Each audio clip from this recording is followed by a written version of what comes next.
may tambala na! At eto na sila, ang nag-iisang masugid na tagahanga ni Nicole Yala, Chris Chuper!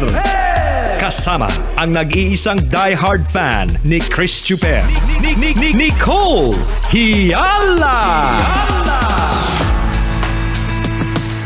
Dear Nicole and Chris. Dear Nicole and Chris. Dear Nicole and Chris. Dear Nicole and Chris. Magandang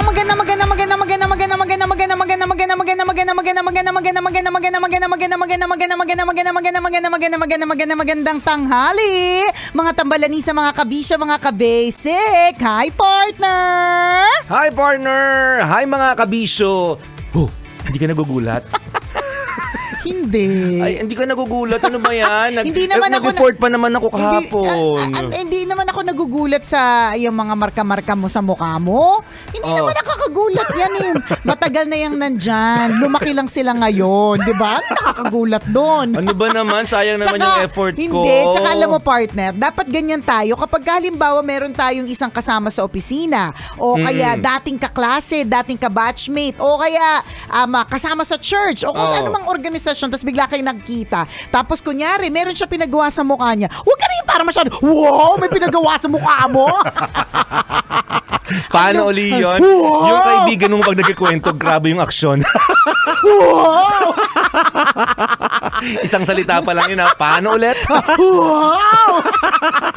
With matching ano yan with matching ano tawag doon, galaw ng katawan, di ba? Para sa akin performance kasi, level tawag dyan. Huwag ka na masyadong performance level na parang nagugulat ka pa kapag ang isang tao merong pinatapyas, pinamarka, pinadagdag, o pinabawas sa katawan. Diba? Kasi nasa mundo na po tayo ng AI. So, hindi na po talaga dapat tayo parang gulat na gulat. Kumaga, parang confirmatory lang. Kunyari, nung isang araw, meron kami nakita, singer, nasa stage. Tapos ang ganda niya. So, ganito lang kami mga magkakaibigan. Gawa yung ilong, no? Ganun lang, mga simple lang.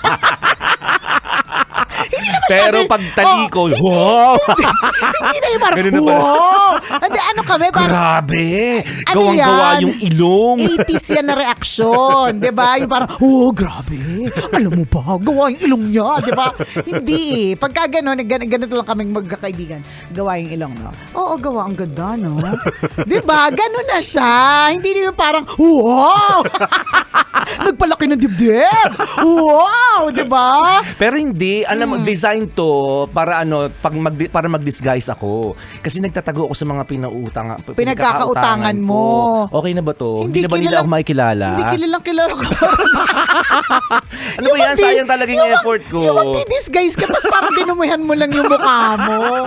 Nakaka-lurkay. So ano daw ang tawag dyan sa pinagawa mo sa mukha mo? Uso to. Batik-batik to. Sa bagay. Ano yung partner? Ikaw ay nakikiayon sa trend. Piliin mo ang Pilipinas. Bakit? Di ba, batik, di ba? Ano ba ang batik, partner? Di ba? Kasi matagal na ako, binago ko na kasi dati lubak. So ngayon batik naman. Okay. So kikinis ka daw ba dyan sa mga pinagagawa sa mukha mo? Gusto ko lang makiuso. Tawag po talaga dito. Ang dami tawag. I-explain mo na. Ang dami tawag kanina pa. Hindi na nagugulat yung mga hindi, tao. Hindi, talaga ito. Kasi sobrang init ng panahon, na sunburn po ako. Yan po ang epekto. Kaya kung meron ka pagkakataon, nandito ka lang malapit sa amin dito sa Love Radio. Habang meron pa, hindi pa masyadong madami ang konti lang ang stock nito. Kuha na ng Love Radio umbrella. Yan, diba? yan. Nang hindi po maging ganyan yung mukha po ninyo. Diba? Na parang may batik-batik na itim-itim na sunburn na hindi mo maintindihan kasi hindi maipaliwanag ni partner ba't ganyan yung mukha niya. Hindi na lang sabihin. Sunburn nga. Sige, sunburn. Naku, huwag kang lalapit sa akin mamaya. Yan ang yung sinasabi pag nagsalita ko. Ako may apoy ng lalabas. Ay, sasabihin ko sana partner, hindi yan sunburn kasi alam ko yung sunburn. Ay, yung mga ganyan, nakikita ko lang sa may mga may ugali. Diba? Yun ang apoy-apoy na nga. Inaapoy ka na. Magbago ka na. Yung usapan ng haba na pinag-usapan na walang kwenta lahat. Ikaw kasi tinatanong ka lang, ang dami mong paliwanag. Eh di ako naman tong sakay lang ng sakay sa'yo. Ano mo naman nasa supportive friend, go sakyan natin yung mga trip niya. Hindi, ang tawag talaga dito, Ay. huwag kang magpiprito na malapit ang mukha sa kawali. Ang tawag dito medyo tanga-tanga. Huwag ka daw magpiprito ng basa ang kawali. Ay, ganun ba yun? Hindi, dapat wala Feeling siyang ko mas water. malapit yung yung mas malapit sa katotohanan yung huwag kang magpipritong malapit yung mukha mo sa kawali. Oh, yan na nga. Ganito yung kalalabasan. Oo, ganyan na. Wag ganun. So, ito po ay lesson. Lesson para dun sa mga bagong asawa, bago nagluluto pa lang sa kanilang mga tahanan. Yan. Oo. Ito po ang epekto pag masyadong malapit ang mukha sa kalan. Oo, Yan. natilamsikan eh. Ang dami naman yan. Ang dami tilamsik. Apakatindi. Ano ba yung ginamit mong mantika, partner? Parang fake na fake. Grabe yung tilamsik eh. Ay, hindi. Ito na talaga yung tawag dyan. Ano na tawag? Huwag kang magpapatuka sa manok pag hindi mo sila kilala. Pwede. Totoo. Huwag kang basta-bastang hihiga sa lugar na maraming pala. Yun talaga. Yun talaga yun eh. Sa madaling salita, kung hindi mo nakikita yung mukha ni partner dahil ikaw ay nakitutok ngayon sa radyo, may batik-batik kasi yung mukha niya kasi may pinagawa siya sa mukha niya para maging gwapo siya. Oo, ganun yun lang talaga yun. Yun talaga ang goal doon. Eh di pero alam mo partner, di ba recently na-hospital yung anak ko. Ang napakahirap sa pag mina-hospital, yung pag-inom ng gamot. Di ba? Kasi mapakla, parang nakakasulasok, may ganun eh, di ba? Pero ganun po talaga eh, na parang sa buhay po natin, yan, di ba? Meron po lesson, meron lesson ito pag gano'n, ito pag mukha ni partner ngayon, may lesson yan.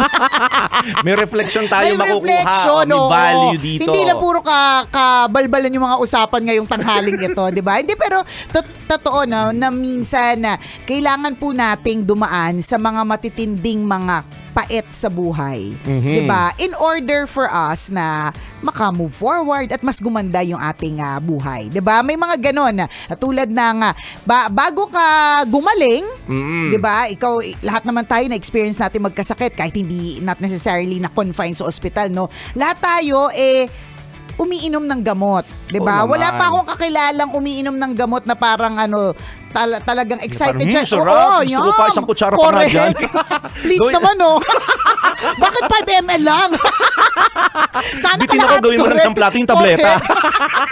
Wala pa ako nakitang gano'n na parang sana naman yung itinitira kong gamot, parang popcorn, mayain ko na. Walang gano'n, lahat napapaitan. Lalo na kung masama talaga yung pakiramdam mo. Parang yung taste buds mo mas bitter than usual, 'di ba? Kaya parang feeling mo kapag ka uminom ka ng gamot, mas malala yung lasa, ganon. So, pero kailangan mong pagdaanan yung mga pait na yan para gumaling ka. So, ganon din, partner, yung pagmumukha mong yan. Kailangan mo pagdaanan ng pait ng ito. Oo, kailangan mo pagdaanan. Hindi, bakit masasabihin ko bang maganda yan? Hindi ko masasabihin maganda at maayos yan At ngayon. hindi ko ba naman uso to? Hindi, ikaw lang, tama ka, feeling mo lang yan. Sabi ko parang uso batik-batik ngayon. Baka pagpagawa nga ng mukha. Gusto ko sabi ko, Doc, batik-batik din po ha. Ikaw lang ang nakaisip niya. Pero 'di ba, hindi ba't pag lahat naman ng people who go through certain mga procedures sa face, yung mga ganyan, kailangan pagdaanan yung mga hapde, yung mga sakit para eventually, 'di ba, maging makinis. Ganun naman po 'yun. So ganun po sa buhay. 'Di ba? Kailangan pagdaanan yung mga sakit, yung mga masasaklap na mga pangyayari sa buhay, 'di ba? Para eventually mapalitan ng mga dapat palitan. Kunwari, heartbreak, 'di ba? Pagdadaanan mo, bakit ang sakit naman? Minahal ko naman siya. 'Di ba? Iyak ka ng iyak, bakit kayo nagkahiwalay, 'di ba?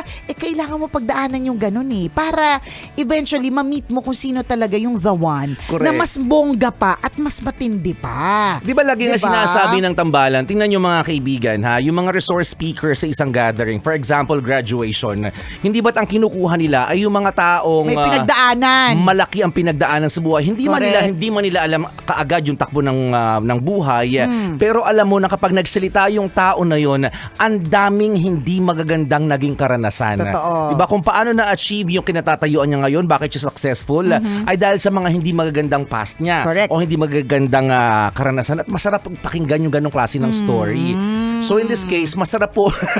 Masakit man ang iyong pinagdaanan sa iyong mukha, partner, eventually magiging makinis ka rin. Yan. Diba? Masarap din ang kahihinatnan nito. Magandang kwento rin ng kalalabasan nito. Tama. Wait lang kayo, huyo kayo sa akin. Correct, diba? Isang araw sasabihin ni partner, ano kayo ngayon, ako na ang masarap. Hindi ko kayo Diba? lahat papansinin. Excuse Huyo me. kayo, makinis ako Correct. ngayon. Sorry na lang kayo. 'Di ba? Maglaway kayo sa kasarapan ko. Ganon. Sabi na, siguraduhin Ren. mo. Ito nga sabi ko, siguraduhin mo lang, partner. Dok, galingan mo pa. Babalik pa ako next week, ha? Ilang session pa tayo? Siguraduhin mo lang talagang sasarap ka, partner. Galingan mo, Dok. Mapapahiya tayo sa radyo. Kailangan maganda kalalabasan nito. Ano pa bang gamot ang iti-take ko Hindi, nito? feeling ko naman, partner, sa tindi ng mga batik-batik na yan, maganda naman ang kalalabasan. Paglabas diba? ko nga kahapon ng clinic, sabi ko parang mukha akong tiyan ng palaka. Ay, oo nga, inisip ko kanina.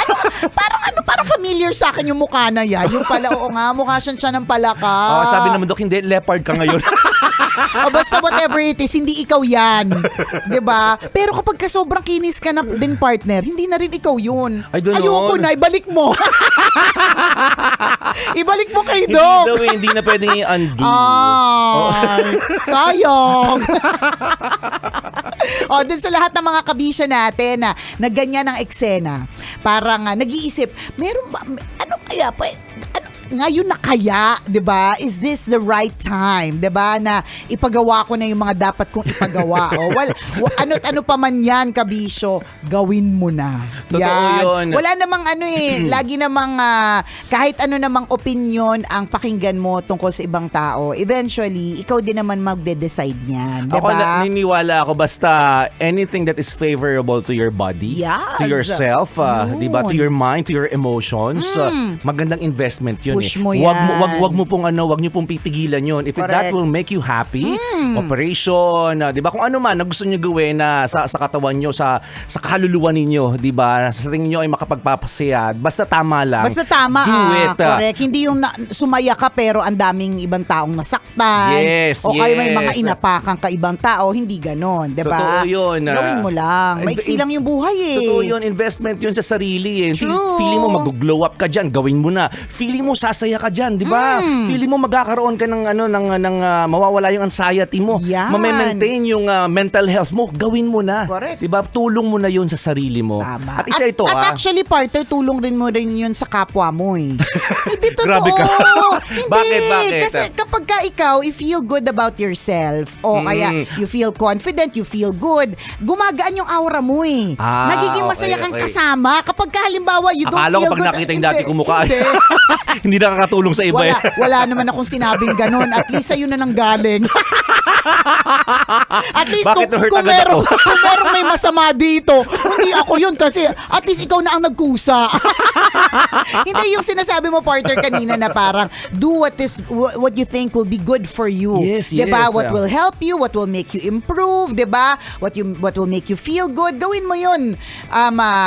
Tulong mo yun sa sarili mo, sabi mo, partner, Agree, diba? agree. Pero dinagdag ko na tulong mo rin yun sa kapwa. Kasi nga kapag ka magaan ang pakiramdam mo, masarap ang feeling mo, you feel good, you do good, 'di ba? You look good. Ang sarap ng aura ng mga taong ganyan eh. Correct, correct. Masarap silang kabanding kasi may mga tao talagang alam mo yung ang bigat, yung parang wala naman siyang ginagawa sa iyo pero parang ang bigat niyang dalhin. May mga ganun eh. Totoo yun. And hindi ito because of what that person looks like Hindi ito dahil sa itsura niya. Hindi Meron siyang glow na nanggagaling deep inside. So yun yung sinasabi natin. Kung sa tingin mo makakapagpagaan ng pakiramdam mo and yung glow na physically will actually help you emotionally, 'di ba? Tulong mo yun sa sarili mo at sa mga nasa paligid. Hindi ka mabigat kasama, hindi ka pangit ka bonding. Totoo yan ang tawag doon, mga kaibigan, transfer of energy. Yan. Totoo yan na masarap kasama yung mga taong masayahin. Yan. Yung hindi mabigat dalhin, yung hindi Correct. lamukot ang mukha. Tama. Diba? So gawin natin yun, mga kaibigan, na ano yun win-win situation. Winning moment yun para sa'yo kasi nag-improve yung pakiramdam mo, nag-improve yung sarili mo at the same time, tulong mo rin yun sa ibang tao. Tama yung sinabi ni partner. Correct. Winning moment for you and winning moment for others. So yun yung transfer natin. Yun yung i-share natin, mga kaibigan, positive energy. Yun yung sinasabi natin, mga kabisyo. Tingnan mo, i-observe mo, kapag pangit yung energy mo, kapag negative yung energy mo, di ba, walang taong lalapit sa'yo. Wala. Walang ganang walang gustong makipag-usap sa'yo. Correct. Basta pangit ka Worse, kabanding. walang gustong makipagkaibigan sa'yo. True. Pansinin mo yun. Masakit at masaklap na katotohanan. Ba't kaya diba? wala nakikipag-usap sa akin? Ay, di ba kasi may ugali ka?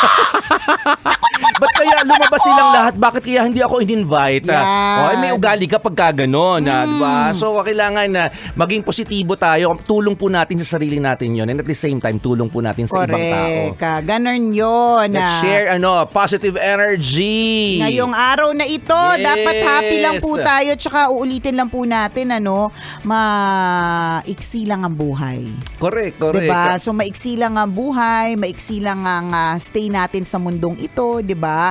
Gagamitin pa ba natin yung kakarumput na oras na meron tayo para mag-spread ng negativity? Correct. Syempre hindi na. Kailangan pa bang i-memorize yan? Basic! Muli ako po si Nicole Yala. At ako naman si Cambio King Chris Chuper. Na nagpapaalala, una magdasal ka para mabuhay ka, pangalawa mag-toothbrush ka para mabuhay naman iba. Yun! Kailangan pa bang i-memorize yan? Love Radio. Basic!